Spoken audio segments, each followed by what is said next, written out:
Halo, hari ini aku bakal nunjukin cara buat ngevideo layar atas nih. Kalian harus download dulu Mobizen, terserah Mobizen buat apa. Kalau aku karena pakai Samsung, jadi Mobizen for Samsung.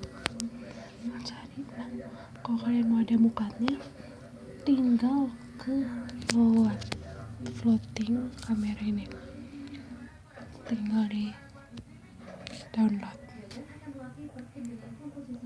Habis itu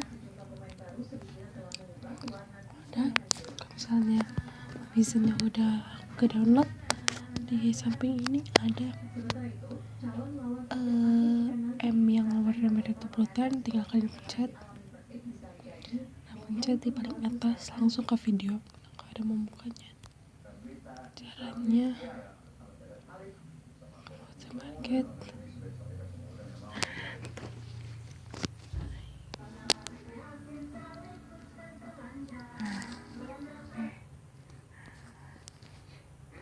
Kirim, remanain, kesiniin, gitu caranya. Oke, cukup sekian, bye.